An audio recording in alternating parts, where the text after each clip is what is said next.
King, நீ at least கிராணியாவது என் பக்கம் பேச விட. எல்லாத்தையும் எடுத்துக்கிட்டா எப்படி? நான் எதையுமே புடுங்க மாட்டேன், சொந்தமாக்கிப்பேன், அவ்வளவுதான். ஒருவேளை உனக்கு ஏதாவது பிடிச்சிருக்குன்னா அதை தனியா விடக்கூடாது. எனக்கு சொந்தமாக்கிக்க வாய்ப்பு கிடைக்காதுல்ல, பட் விட்டுட்டேன்னா நான் சொந்தமாக்கிப்பேன்.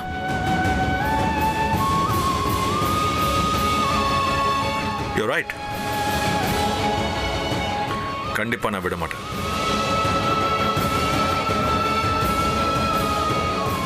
பாட்டி, நீங்க ஏன் இப்படி நின்னுட்டே இருக்கீங்க? வாங்க போய் உட்காரலாம்.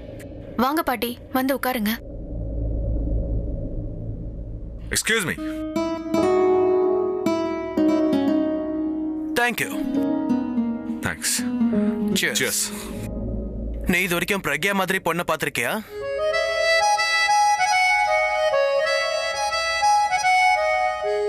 நான் பார்த்தனா இல்லையாங்கிறதெல்லாம் விடு. ஒரு விஷயம் மட்டும் புரிஞ்சுக்க, அவளை மாதிரி யாரும் பிறக்கல, இப்ப யாரும் இல்ல, யாரும் பிறக்கவும் மாட்டாங்க.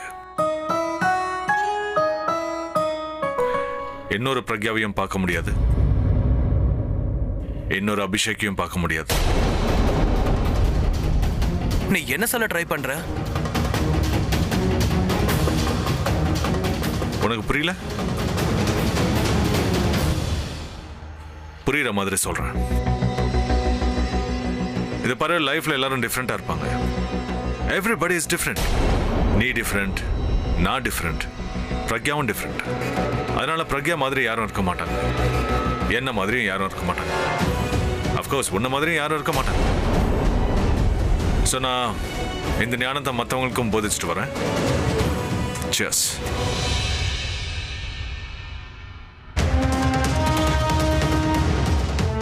மறுபடியும் வித்தியாசமா பேச ஆரம்பிச்சிட்டான்.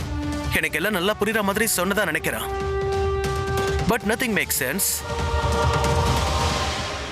ஆனா இதெல்லாம் எப்படி நடந்துச்சு? ஐ மீன், உங்க ரெண்டு பேரோட லவ் ஸ்டோரி டி எண்ட் ஆயிடுச்சு அப்படின்னு கேள்விப்பட்டேன். எங்களுக்குள்ள இருக்க லவ் முடியாத வரைக்கும் எங்க லவ் ஸ்டோரி எப்படி எண்ட் ஆகும்? She is right. நோ, ஐ மீன் உங்க ரெண்டு பேர் நடுவுல இருக்கிற லவ் ஸ்டோரியில உங்க அம்மா வந்துட்டாங்கல்ல. அண்ட் நேகாவோட அம்மா இவளை ஹாஸ்டலுக்கு அனுப்பிட்டாங்க. வேற ஒரு பையனை கல்யாணம் பண்ணி வைக்க ட்ரை பண்ணாங்க. இன்ஃபேக்ட் நீங்க ரெண்டு பேரும் ஓடி போயிட்டீங்கன்னு நான் கேள்விப்பட்டேன். உங்க ஃபேமிலி கூட உங்களுக்கு அகைன்ஸ்ட் ஆயிட்டாங்கன்னு கேள்விப்பட்டேன். பட் எல்லாரும் எப்படி ஒத்துக்கிட்டாங்க? அதோ அங்க இருக்காங்க பாத்தீங்களா, அவங்கதான் இது எல்லாத்துக்கும் காரணம். எங்களை காப்பாத்தினாங்க, எங்களோட காதலை புரிஞ்சுக்கிட்டாங்க, எங்க கல்யாணத்தை ஃபிக்ஸ் பண்ணது அவங்கதான். எனக்கு உலகத்தை பத்தி பெருசா தெரியாது, பட் எனக்கு தெரிஞ்ச வரைக்கும் காதலை பத்தி அவங்கள தவிர வேற யாரும் நல்லா தெரிஞ்சிருக்க முடியாது. நடந்தது எல்லாமே நல்லதுக்கே. We all are happy for you both. இதனால் வரைக்கும் பிரக்யா வெறும் ஃப்ரெண்ட்ஷிப்பை மட்டும்தான் நல்லா புரிஞ்சுப்பான்னு நான் நினைச்சேன். பரவாயில்ல, காதலை கூட நல்லா புரிஞ்சுக்கிறான். Nice.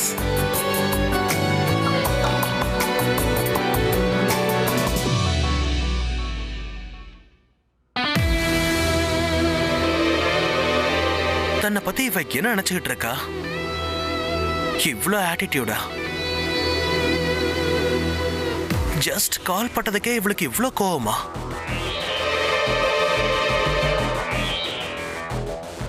Alia, yeah, look, what happened was not on purpose. தெரியாம அது நடந்துருச்சு.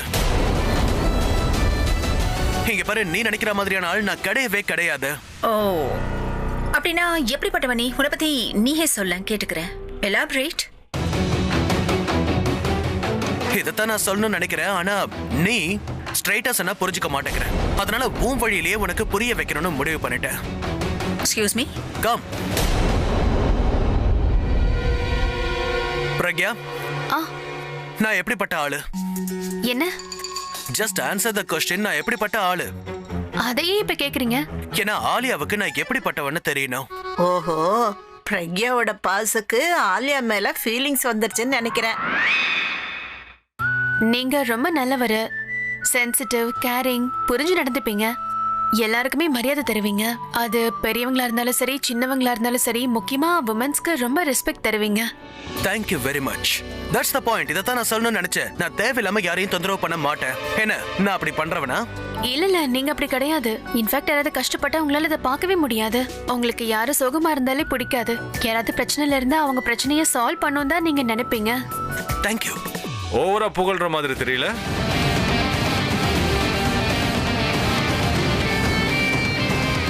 போகட்டும் விடு, சம்பந்தம் ஓகே ஆயிடும். யாருது அவள்தும்? அப்புறம் என்ன சம்பந்தம்? என்ன பேசுறீங்க? நம்ம ரிலேஷன் பத்தி தான். நோ ஃப்ரீக்கிங் வே. அட ஒத்துக்க, எல்லாம் நல்லபடியா நடக்கும். நல்லா பேசுறீங்களே, நான் எப்படி ஒத்துக்குவேன் இதுக்கு? ஒருவேளை உங்களுக்கு நடந்திருந்தா நீங்க இப்படி எல்லாம் பேசியிருக்க மாட்டீங்க. நடந்தது எனக்கு தானே. என்னம்மா நீ, எனக்கு வயசாயிடுச்சு. பாட்டி, இது யாருக்கு வேணாலும் நடக்கலாம், எந்த வயசுல வேணா நடக்கலாம். என்ன நடக்கலாம்? கல்யாணம்.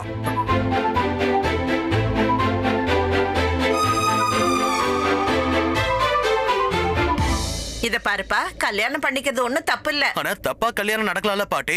நீங்க யார் கல்யாணத்தை பத்தி பேசுறீங்க? நீங்க தப்பா பத்தி பேசிக்கிட்டு இருக்கோம். ஏய், 1 செகண்ட். பாட்டி எதுக்கு கல்யாணம்னு சொன்னாங்க? 1 மினிட்.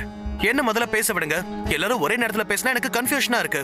சோ டான்ஸ் பண்ணும்போது என்னோட கால் ஆலியா கால் மேல தெரியாம பட்டுருச்சு. வேணும்னே நான் தொல்லை பண்றதுக்காக இதை பண்ணேன்னு அவ நினைக்கிறா. அதனாலதான் நான் இங்க வந்து பிரக்யா கிட்ட நான் அப்படி பண்றவனான்னு கேட்டேன். ஃபினிஷ். என்ன இதான் விஷயமா?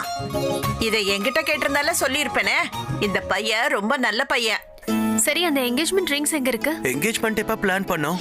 தருண் நேஹாவோட என்கேஜ்மெண்ட் ரிங்ஸ். அத நான் பாட்டு கிட்ட கொடுத்தாச்சு. இங்க பாருங்க, இன்னும் 20 நிமிஷத்துல நிச்சயதார்த்தத்துக்கு நல்ல முகூர்த்தம் இருக்கு. அதனால நான் இப்போ உங்க எல்லாருக்கும் என்ன சொல்ல வரேன்னா, 20 நிமிஷத்துக்கு அப்புறம் நீங்க எல்லாருமே அங்க வந்தாகணும். அப்பதான் நாம நல்ல முகூர்த்தத்துல நிச்சயதார்த்தத்தை முடிக்க முடியும். இங்க பாருங்க, நாங்க எல்லாரும் இங்கதான் இருக்கோம். எங்களை விட உங்களுக்கு தான் ரொம்ப டென்ஷன் அதிகமா இருக்கு. அப்படிலாம் இல்லைங்க, சொல்றது என்னோட கடமை, அதை நான் சொல்லிதான் ஆகணும். சரி, இன்னும் ஒரு 7 நிமிஷம் இருக்குல்ல, அது வரைக்கும் டான்ஸ் ஆடுவோம். எவ்வளவு டான்ஸ் ஆடினாலும் தப்பு இல்ல. வாங்க எல்லாரும் டான்ஸ் ஆடலாம். கம் ஆன், நல்லா பேண்ட வாசிங்க.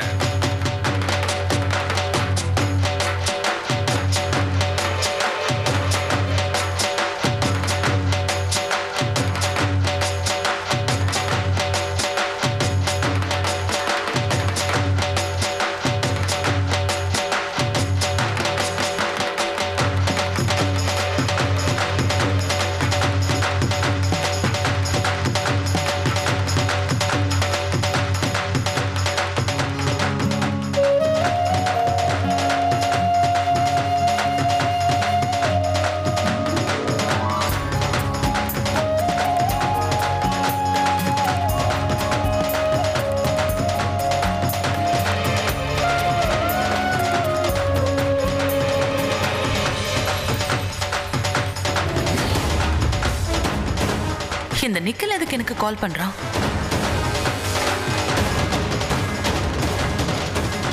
நான் தோல்வியை ஒத்துக்கவே மாட்டேன். யாரையும் என்னோட இடத்தை பிடிக்கவும் விட மாட்டேன். எவளுக்கும் நான் அபியை விட்டு கொடுக்கவும் மாட்டேன்.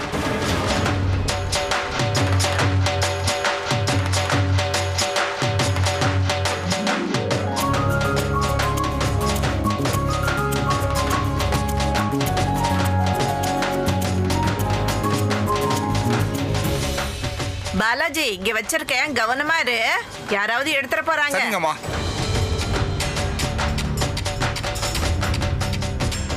என்ன பாத்துட்டு இருக்கீங்க? வாங்க டான்ஸ் ஆடலாம். நீங்களும் வாங்க. நான் வர மாட்டேன். வாங்கன்னு சொல்றேன்ல, வாங்க ஆடுங்க.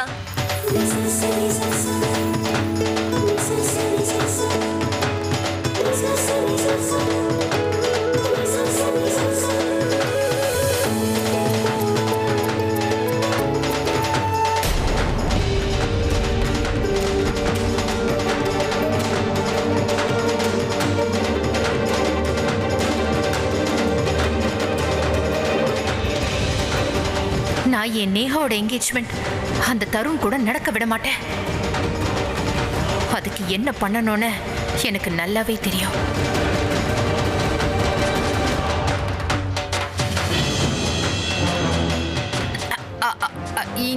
இங்க பாரு, இங்க வா. சொல்லுங்க மேம். எனக்கு சீக்கிரம் போய் தண்ணி எடுத்துட்டு வா, படபடன்னு இருக்கு. சரிங்க மேம்.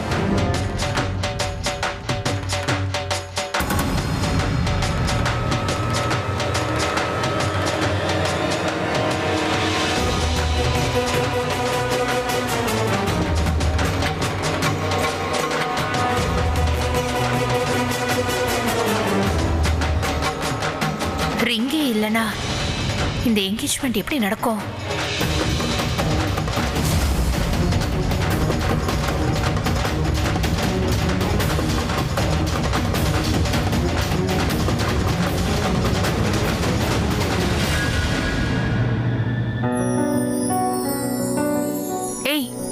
என்னாச்சு? மாம் ரொம்ப கோவமா இருக்காங்க. நான் அவங்க மனசை நோகடிச்சிட்டேன்ல. கோவமா தான் இருப்பாங்க. அவங்க மனசை கஷ்டப்படுத்திருக்க. நான் அவங்க மனசை கஷ்டப்படுத்த கூடாதுன்னு தான் நினைக்கிறேன். ஆனா நான் என்ன பண்ணுவேன்? I love Tarun. தெரியும் எனக்கு. ஆனா உனக்கு ஒரு விஷயம் சொல்றேன். நீ தருணை எந்த அளவுக்கு லவ் பண்றியோ அதை விட உங்க அம்மா உன்னை அதிகமா லவ் பண்றாங்க. ஒருவேளை தருணை உங்ககிட்ட இருந்து பிரிக்கணும்னு யாராவது நினைச்சா நீ என்ன பண்ணுவ? ரொம்ப வருத்தமா இருக்கும். அதேதான். இப்ப அக்காவும் அதேதான் ஃபீல் பண்றாங்க. இப்ப அவங்க கிட்ட இருந்து அவங்க பொண்ணை பிரிக்கிறதா நினைக்கிறாங்க.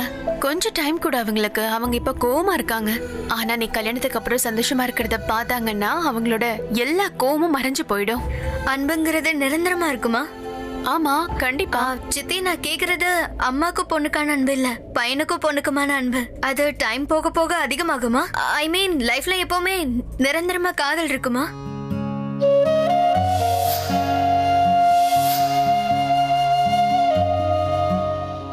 காதல் என்னைக்குமே இருக்கும். ஆனா ஒவ்வொரு தடவை கோவங்கிறது அதை மறைச்சிரும், அவ்வளவுதான். அது அப்படியே மனசுக்கு பாரமா மாறிடும். அப்படி நடந்தா பழைய நாட்களை நினைவுபடுத்திக்கணும். புதுசா காதலிச்ச நாட்கள், அப்ப பேசின விஷயங்கள், அப்புறம் உங்களோட மனசுக்கு பிடிச்ச விஷயங்கள் எல்லாத்தையுமே ஞாபகப்படுத்திக்கணும். அந்த மொமெண்ட்ஸ் எல்லாம் ஞாபகப்படுத்திக்கும் போது நமக்கு தெரியாமே நாம சிரிக்க ஆரம்பிச்சிருவோம். அப்புறம் அந்த கோபம் தானாவே நம்மளை விட்டு மறைஞ்சு போயிடும். மனசுல இருந்த பாரமும் குறைஞ்சிரும். ஆனா கோவத்துல என்னைக்குமே எதையுமே டிசைட் பண்ண கூடாது. அது இதோ தருண் தான் ஃபோன் பண்றான். சீக்கிரம் பேசிட்டு கீழே வந்துரு.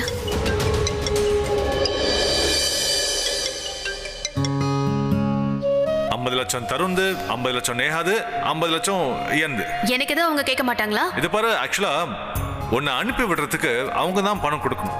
ஒரு தொல்லையை ஒழிக்கணும்னா அதுக்கு பணம் கொடுத்து தானே ஆகணும்.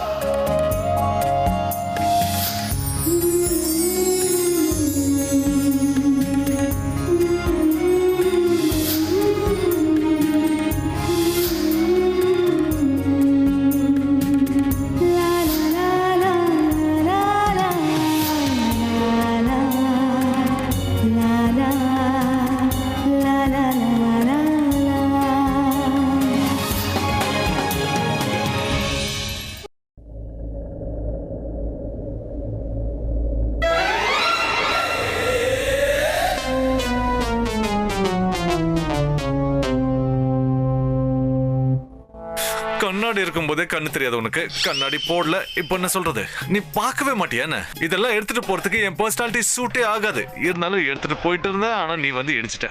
எல்லாத்தையும் ஒண்ணு ஒண்ணா எடுக்கணும். பெரிய பிரச்சனை அது. என் பிரச்சனை உனக்கு என்ன தெரியும்?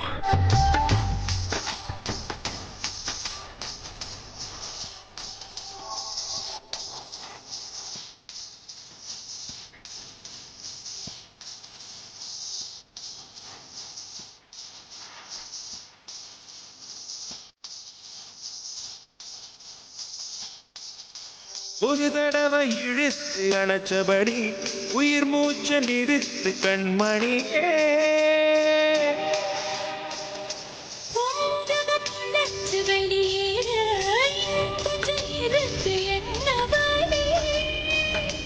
மழை அடிக்கும் பேச்சு, வெயில் அடிக்கும் ஒரு பார்வை, உடம்பும் பண்ண இரவரையில் உடன் வர கூடுமோ?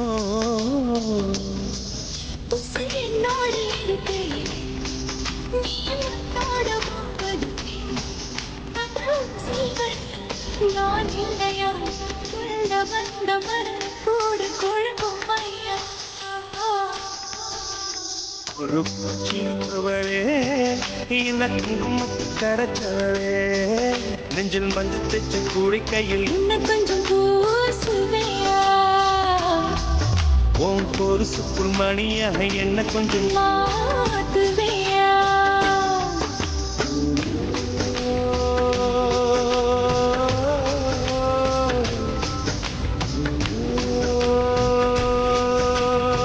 என்ன அப்படி பார்த்துட்டு இருக்கீங்க? இப்படியே படுத்துட்டு இருக்க போறீங்களா? இப்படியே சிரிச்சுக்கிட்டே இருந்தேன்னா நான் இப்படியே படுத்துக்கிட்டு வாழ்க்கை பூரா நான் பார்த்துக்கிட்டே இருப்பேன். அப்ப நான் உங்களை என்ன சொல்லணும்? பைத்தியம்னா இல்ல வாளுனா? கையை கொடுங்க.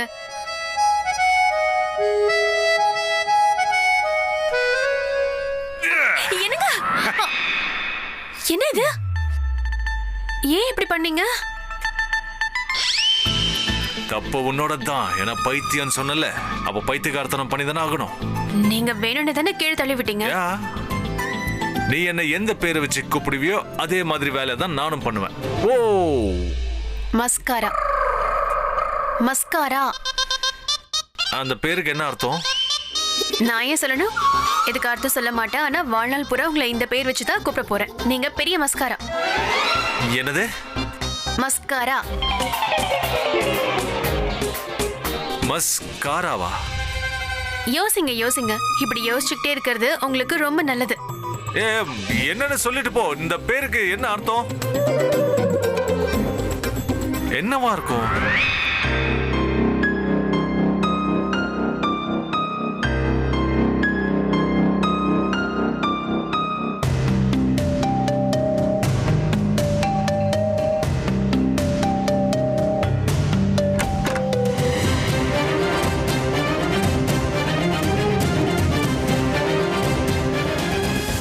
அக்கா,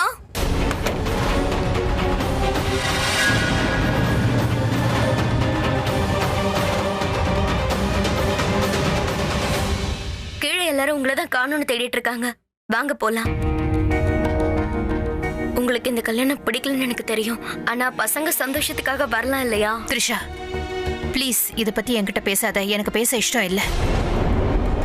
இந்த என்கேஜ்மெண்ட்ல சந்தோஷமா இருக்க நானும் ட்ரை பண்ணிட்டு தான் இருக்கேன். ஆனா அந்த தருணை பார்க்கும் போதெல்லாம் எனக்கு கோவமா வருது. என் பொண்ணை என்கிட்ட இருந்து பிரிச்சுட்டு போயிட்டா. இல்ல, தயவு செஞ்சு அப்படி மட்டும் யோசிக்காதீங்க. இங்க பாருங்க, அவ உங்களை விட உங்க பொண்ண நல்லபடியா பாத்துக்கிறான். அதை மட்டும் நீங்க யோசிச்சா போதும். அவ உங்களை விட அதிகமா நேசிக்கலாம்ல. என் பொண்ணை என்னை விட யாராலையும் அதிகமா நேசிக்க முடியாது. என்னை விட சந்தோஷமா யாரும் வச்சுக்க முடியாது. இந்த விஷயம் யாருக்குமே ஏன் புரிய மாட்டேங்குது? நேஹாக்கும் புரியல. எவ்வளவு சொல்லியும் அந்த தருணை தான் கல்யாணம் பண்ணிப்பால. பண்ணட்டும். இந்த விஷயம் அவளுக்கு என்னைக்கு புரிய வருமோ அன்னைக்கு உங்க எல்லார்கிட்டயும் பேசிக்கிறேன். தயவு செஞ்சு சொல்லாதீங்க. அதுலயும் இன்னைக்கு இப்படி எல்லாம் பேசாதீங்க. கீழே எல்லாருமே சந்தோஷமா இருக்காங்க. உங்களுக்காக தான் வெயிட் பண்றாங்க. தயவு செஞ்சு வந்து ஆசீர்வாதம் பண்ணுங்க. நீங்க கீழே வராம இருந்தா நேகாவால எப்படி சந்தோஷமா இருக்க முடியும்? நேகானா உங்களுக்கு உயிரில்ல. அவளோட சந்தோஷத்தை நீங்க ஏத்துக்கிட்டு தான் ஆகணும். முடியாதுன்னு சொல்லாதீங்க. தருண நீங்க உங்களோட மாப்பிள்ளையா ஏத்துக்கிட்டு தான் ஆகணும். ஏன்னா கீழே நிச்சயம் வரைக்கும் வந்துட்டோம். நம்ம போதும். அவ எனக்கு மருமக ஆக மாட்டா.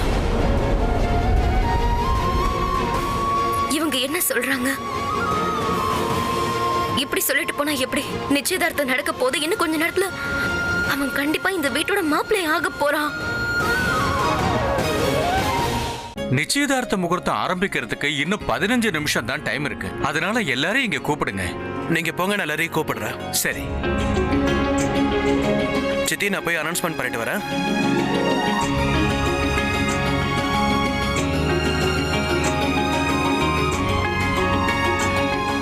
Good evening, ladies and gentlemen. Can I have your kind attention, please?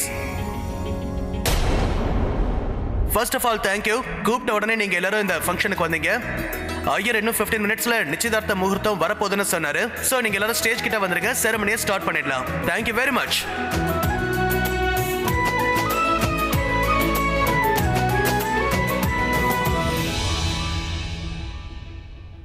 போலாமா? நீங்க வந்துதான் ஆகணும் சித்தி. நேகாவுக்கும் தருணுக்கும் கல்யாணம் பண்ணி வைக்கணும்னு பிரக்யா நினைக்கிறா. தருணும் நேகாவும் கூட இதைத்தான் ஆசைப்படுறாங்க சித்தி. எல்லாரும் சந்தோஷமா இருக்காங்க. சோ வாங்க.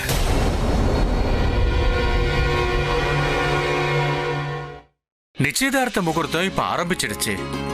இந்த மங்களகரமான நேரத்துல எல்லாரும் கடவுளை கும்பிடுங்க. ஓம் கணானாம் த்வா கணபதிம் அவாமஹே கவிம் கபீனாம் உபமஸ்திரவஸ்திரவம் ஜேஷ்டராஜம் பிரம்மணா பிரம்மணஸ்பதியாய சின்வன்னோதிபித் சீத சாதனம். ஓம் ஸ்ரீ மகாகணாதிபதயே நமஹ.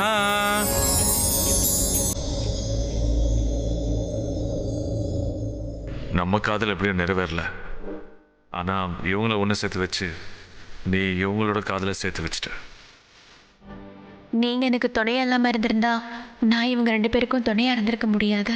நமக்கு இருக்கிற பெரிய பலமே நம்மளோட காதல் தான். அதனால தான் எப்போ எந்த பிரச்சனை வந்தாலும் நம்ம காதல் நம்மளை ஒன்று சேர்த்துக்கிட்டே இருக்கு.